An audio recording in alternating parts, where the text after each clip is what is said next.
Howdy everyone!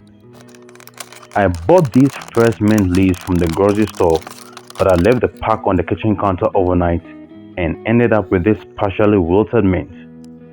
In this video, I tried to turn these sad looking cuttings into large green mint leaves so I never have to buy mint from the store again. Is that even possible? Let's find out. First, I needed to revive the cuttings and allow them to grow some roots. To do this, I needed water and a container to hold the cuttings. I cut up an empty water bottle as shown.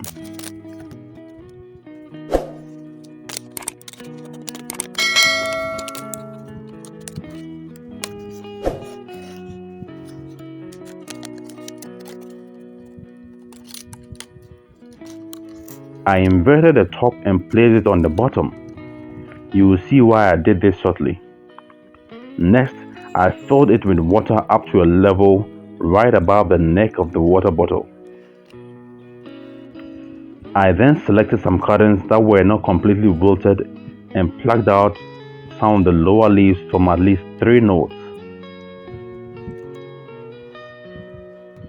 This is essential to allow roots to grow at the nodes when they are submerged in water. To guarantee success, I got as many cuttings as possible.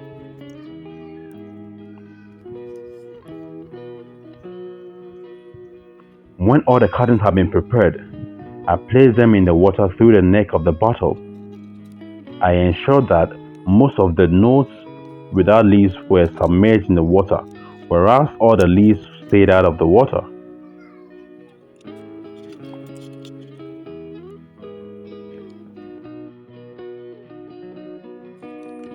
After about 3 days, I checked on the plants. Most of the leaves remained green, but there were a lot of brown leaves as well. This suggested that some of the cuttings had died. I checked on the nodes as well, but there were no signs of roots on them. This was a bit disheartening.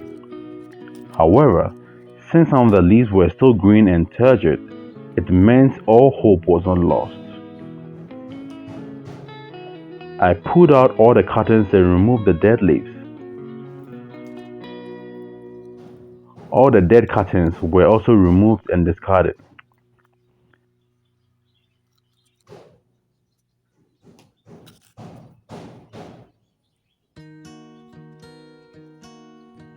I changed the water and placed the green cuttings back into it.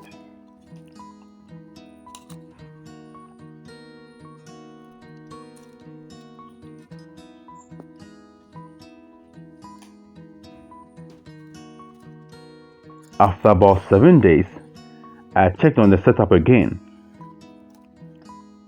I could see roots on some of the cuttings. This was very encouraging. Interestingly, not all the cuttings had roots.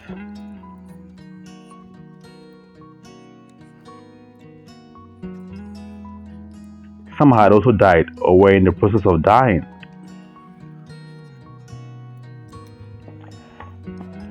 I got 3 cuttings that had grown sufficient roots and were ready for the next step. This next step is critical to have an endless supply of mint right in your home. The next step involved transplanting the rooted cuttings into the soil. To be able to grow large green leaves, mint and plants in general need nutrients. These nutrients can be found in soil.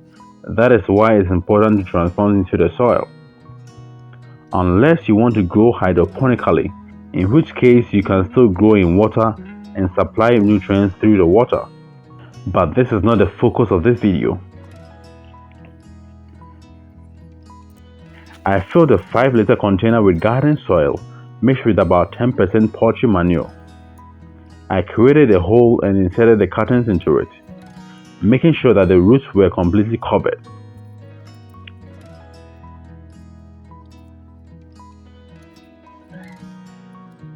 I spaced the cuttings about 6 inches apart.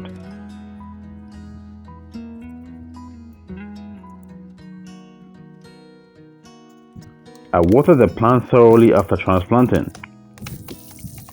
The container was then placed in a partially shaded area that receives about 6 hours of sunlight each day.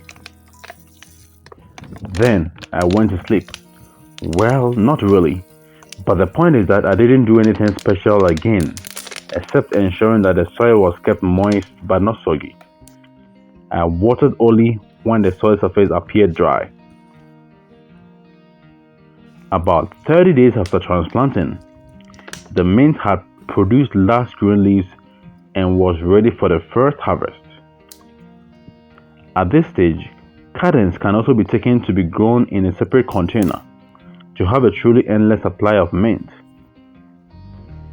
This was an interesting challenge, and I'm glad it worked out well. The whole process, from the cuttings to the first harvest, took about 40 days. I can confidently say that the process of growing mint from cuttings is super easy, as can be seen from this video. If you found this video useful, smash that like button to show your approval.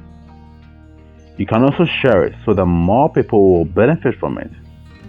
If you are new to this channel, consider subscribing for free to support our work.